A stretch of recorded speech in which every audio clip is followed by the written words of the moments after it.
Hello, this is Josiah with 1111 Electric again. I'm coming with you with another Building Biology Institute document, and it's going to be on, let's check it out. It's going to be on the human response to light. And this is a good one here. Um, let's see. Building Biology Institute, the human response to light fact sheet. Light is a central part of the human experience. Not only does light allow us to see, but also our exposure to light largely determines our physiological and in turn psychological functioning. The majority of organisms on the planet, including humans, have developed finely tuned circadian clocks synced to the Earth's light-dark cycle. In addition, we synthesize vitamin D and other important compounds when our skin is exposed to light.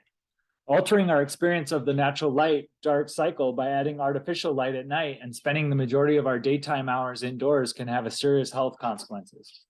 Many of our modern lighting sources differ in their spectral qualities compared to natural sunlight and also come with electromagnetic radiation and hazardous material burden.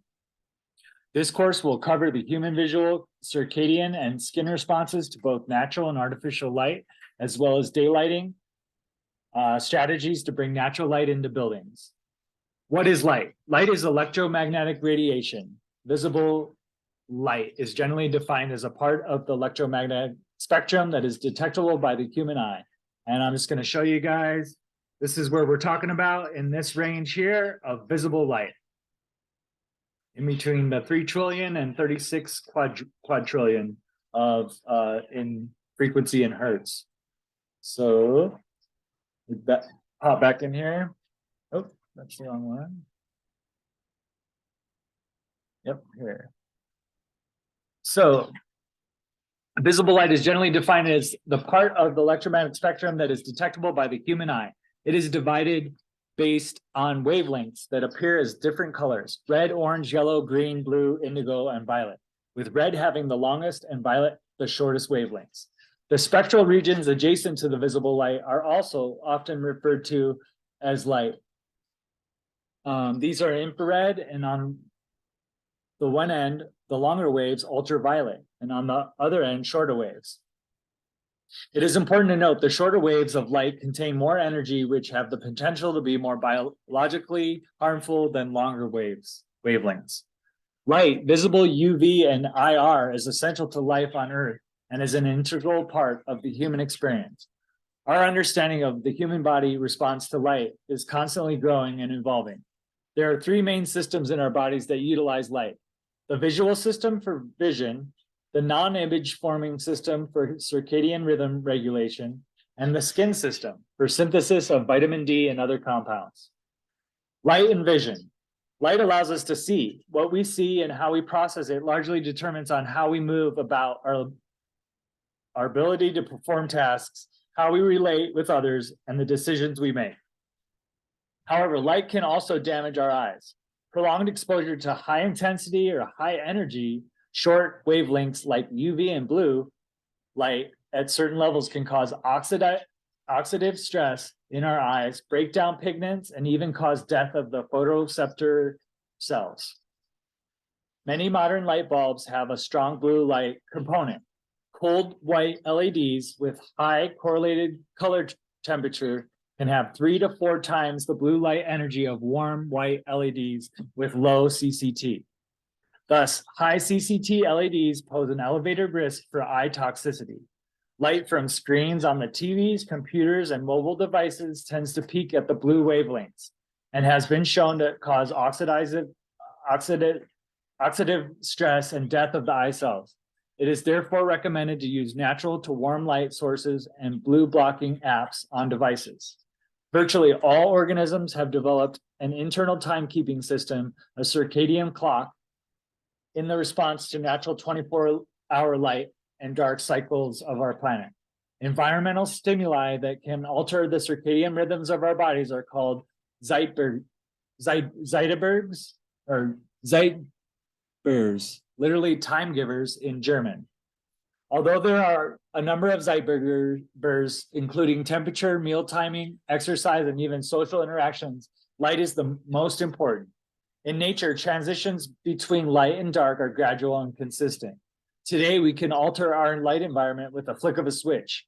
Many people are now spending the majority of their time indoors and with little exposure to natural light during the day and excessive levels of artificial light at night. We are essentially self-selecting our light dark cycles, and this malalignment disrupts our circadian rhythms, which leads to cascade of health issues, largely through the disruption of the melatonin production. Melatonin is a key component of our sleep-wake cycle. When we are exposed to light and our body turns off melatonin production, making us feel alert. Alternatively, when it is dark, our body turns on melatonin production, which makes us feel drowsy and it prepares us for sleep.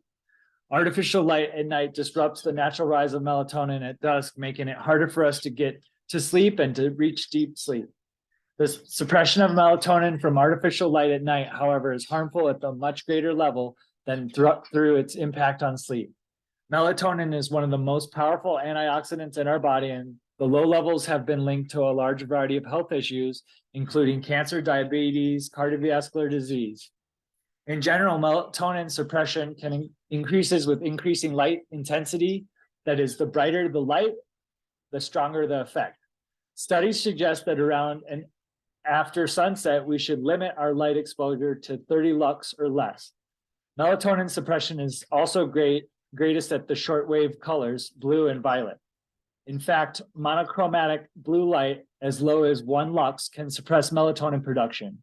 Cold white light bulbs, especially LEDs with the high CCT, generally contain high levels of blue light. Screens are another significant source of blue light. Their use at bedtime effectively suppresses melatonin levels and delays and disrupts sleep.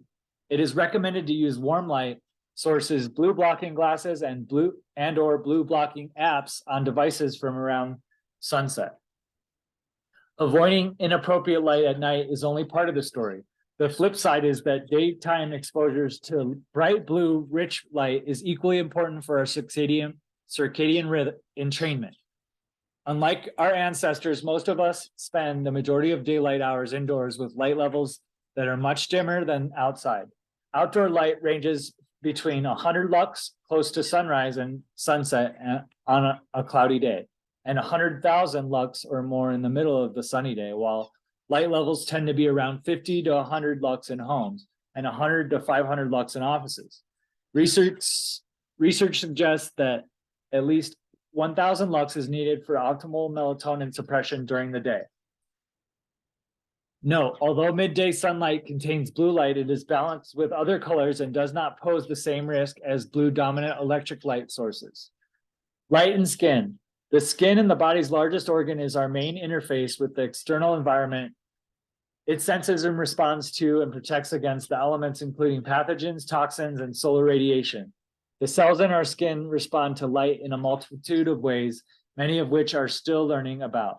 The synthesis of vitamin D in the skin is the most well-studied light-activated pathway. Vitamin D is often referred to as the sunshine vitamin because it is synthesized in the skin when exposed to sufficient levels of UV. Vitamin D is important to all systems in our body, including the neurological, cardiovascular, and immune system. In recent years, it has been discovered that every tissue and cell in the human body has vitamin D receptors. Once inside a cell, vitamin D can regulate the expression of over 200 genes. Deficiency of vitamin D has been correlated with a long list of health conditions, including many cancers, diabetes, and even multiple sclerosis. We need surprisingly little time in the midday summer sun to produce our daily needs, about 20 to 30 minutes for light-skinned individuals. However, much of the population is vitamin D deficient. This is largely due to the fact that average North America spends around 90% of their day indoors. Also, at higher latitudes, ambient UV levels are not high enough for vitamin D synthesis during the winter. The app DMinder helps people get sufficient sun exposure for vitamin D production by taking into account location, weather, skin pigmentation, and the amount of clothing someone is wearing.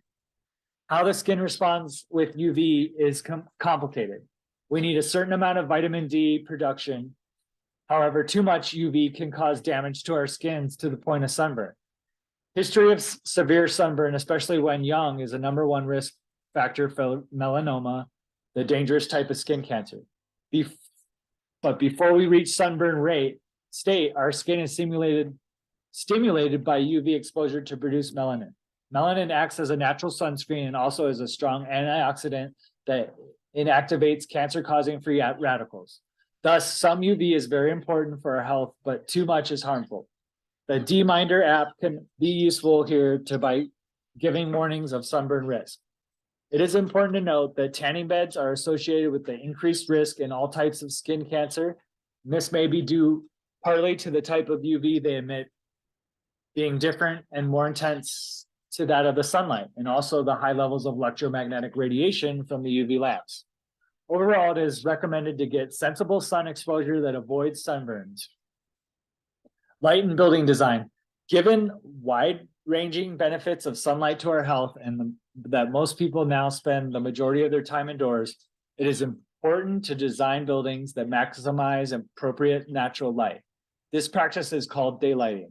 An additional benefit of daylighting is the reduction of artificial lighting needs during the day, which can lower the overall energy consumption of the building if thermal aspects are also carefully considered in the design. Natural light can be brought into the building by creating apertures such as windows and clerestories on sidewalls called side lighting, or from above with skylights and light pipes called top lighting. Windows with glazing that changes the spectral distribution of the incoming daylight as little as possible are the healthiest options, with low E coatings may be considered to prevent heat loss or gain. Our techniques that help bring natural light into buildings include light shelves and fiber optics. In addition to lighting qualities, the placement of windows should consider the ability to provide a view to the outside, which is important to occupant well-being. Phototherapy. Light, natural or artificial, can be used as therapeutic treatment for physical or mental illness. Sunlight has been used therapeutically historically for 3,500 years ago for skin lesions by the Egyptians, and in the early 1900s for rickets and tuberculosis. Today, artificial light lasers and LEDs is used medically to resolve many conditions such as dermatological diseases, depressive disorders, and neonatal jaundice. Sauna infrared radiation also has been shown to have healing properties, improving cardiovascular health, mental wellness, and aiding in detoxification. Thus, light in many forms can be used as a tool for healing. Healthy lighting for humans and the environment involves not only which lamps we choose, but also our habits, and can include building design. Building biology takes a holistic approach that looks at all aspects of lighting, natural and artificial, concerning the health of humans and the environment. All right. So there it is, guys. Thanks for hanging out.